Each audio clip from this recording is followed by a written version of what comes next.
트럼프 대통령이 전화를 들었습니다. 수학이 넘어는 베냐민 네타냐후 이스라엘 총리였습니다. 그런데 이 통화는 동맹국 간이 외교적 협의가 아니었습니다. 트럼프는 도대체 무슨 짓을 하고 있는 것이냐고 경로했습니다. 내가 아니었으면 당신은 감옥에 있었을 것이라는 말이 나왔고 미쳤다, 감사할 줄 모른다는 표현이 이어졌습니다. 한 관계자는 재집권 이후 두 정상 간 통화 가운데 가장 험악한 분위기였다고 했습니다. 함께 전쟁을 시작한 두 사람이었습니다. 같은 목표를 공유한다고 세상이 믿었던 두 사람이었습니다. 그런데 지금 그 두 사람 사이에 균열이 생기고 있습니다. 오늘 우리는 그 균열의 정체를 파헤칩니다. 시계를 조금 되돌려 봅니다. 네타냐후 총리는 레바논 지상전 확대를 명령하고 베이루트 남쪽 외곽을 공습하라고 지시했습니다. 바로 그 순간 이란이 움직였습니다. 이란 외무부 대변인은 최근 레바논에서 격화하는 이스라엘 정권의 범죄는 외교적 개선의 미약한 가능성조차 짓밟을 뿐이라고 선언했습니다.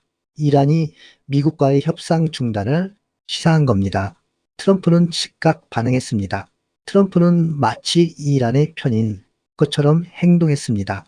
네타냐후에게 전화를 걸어 고함을 지르고 욕설까지 섞었습니다. 지금 모두가 이스라엘을 증오한다는 말까지 나왔습니다. 그러면 네타냐후는 어떻게 반응했을까요? 네타냐후 총리는 알겠다. 다만 상황을 잘 관리해달라고 답했습니다. 표면적으로는 수긍하는 듯 보였습니다. 하지만 실제로는 달랐습니다. 네타냐후 총리는 헤즈볼라가 우리 도시와 시민에 대한 공격을 멈추지 않으면 베이루트의 테러 목표물을 공습할 것이라며 이스라엘군은 레바논 남부 작전을 계획대로 진행할 것이라는 성명을 냈습니다. 트럼프의 분노를 정면으로 무시한 겁니다. 여기서 중요한 질문이 생깁니다. 트럼프는 이 전쟁을 직접 명령한 사람입니다. 이란 핵시설을 폭격하고 하메네이를 암살하고 호르무즈 봉쇄와 맞섰던 바로 그 사람입니다. 그런데 왜 갑자기 종전을 서두르고 있을까요? 트럼프 대통령은 이란과의 종전 합의가 군사적 승리보다 더 나을 수 있다고 말했습니다. 이 발언은 단순한 수사가 아닙니다. 구체적인 계산이 깔려 있습니다. 첫째, 전쟁권 헌법의 압박입니다. 의회 승인 없이 강행한 군사 작전이 법적 시한이 이미 임박했습니다. 전쟁이 길어질수록 헌법적 위기가 커집니다. 둘째, 경제적 타격입니다. 호르무즈 봉쇄 이후 WTI 유가는 배럴당 $100를 돌파했고 미국 휘발유 평균 가격은 올해 최고치를 경신했습니다. 물가는 트럼프의 정치 생명과 직결됩니다. 셋째, 역사적 레거시에 대한 욕심입니다.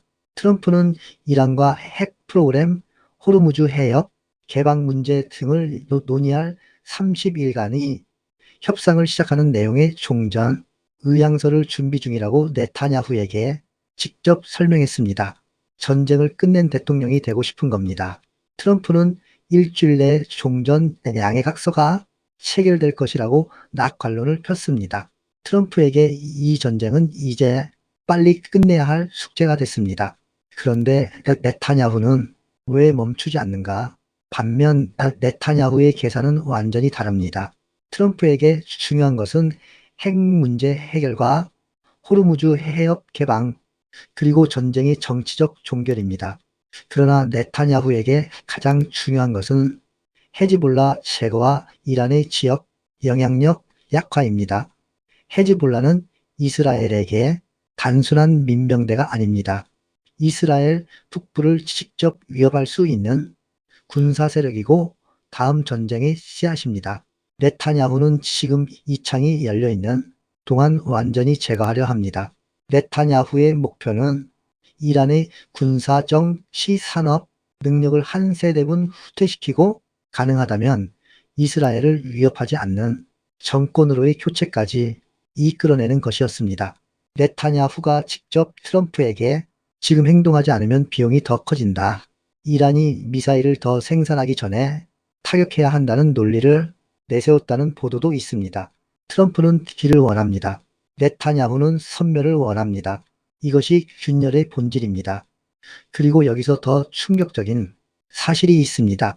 네타냐후 총리가 도널드 트럼프 대통령에게 직접 전화를 걸어 이란과의 휴전 합의에 응하지 말라고 설득했다는 보도까지 나왔습니다. 동맹국의 대통령에게 전쟁을 멈추지 말라고 직접 설득한 겁니다. 처음부터 목표가 달랐다. 이 균열은 갑자기 생긴 것이 아닙니다. 전쟁 초기 트럼프와 네타냐후는 같은 목표를 공유하는 것처럼 보였습니다.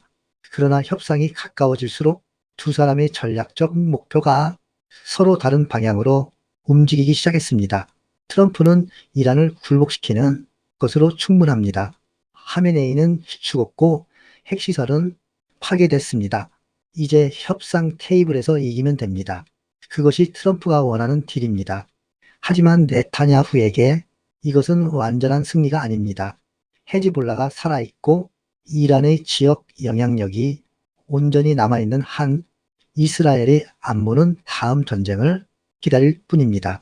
네타냐후 총리는 종전의향서 논의 이후 몹시 격앙된 상태였고 전쟁을 재개해 이란 핵심 인프라에 추가 타격을 가해야 한다고 맞섰습니다. 두 사람은 같은 전쟁을 싸웠지만 처음부터 다른 전쟁을 꿈꾸고 있었습니다. 앞으로 어떻게 되는가 세 가지 시나리오.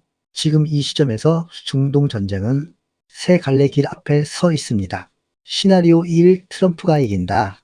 일주일 내 종전 MOU 체결.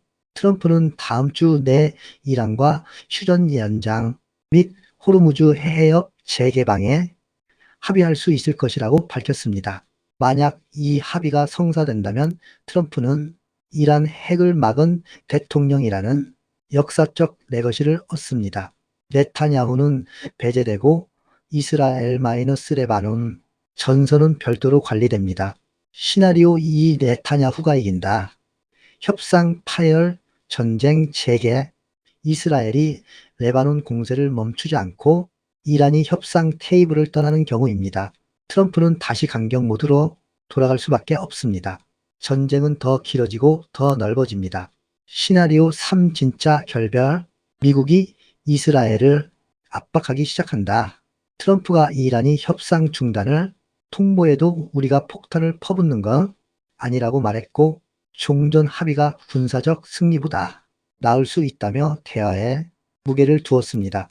만약 트럼프가 이스라엘에 대한 군사 지원을 촉구하기 시작한다면 이것은 진짜 결별의 시작입니다. 역사상 가장 긴밀했던 미-이스라엘 동맹의 균열이 가시화되는 순간입니다. 트럼프와 네타냐후 이 두 사람은 분명 함께 전쟁을 시작했습니다. 하지만 지금 그들은 서로 다른 종전을 원하고 있습니다. 한 사람은 딜을 원하고 한 사람은 선멸을 원합니다. 한 사람은 레거시를 원하고 한 사람은 생존을 원합니다. 한 사람은 전화를 끊고 싶어 하고 한 사람은 전화기를 집어 던집니다. 그리고 그 사이에서 중동의 운명이 결정되고 있습니다. 역사는 항상 전쟁이 끝나는 방식에서 다음 전쟁의 씨앗을 심습니다. 지금 이 균열이 어디로 향하는지 우리는 계속 지켜봐야 합니다. 이 영상이 도움이 됐다면 구독과 좋아요 부탁드립니다. 다음 영상에서 뵙겠습니다.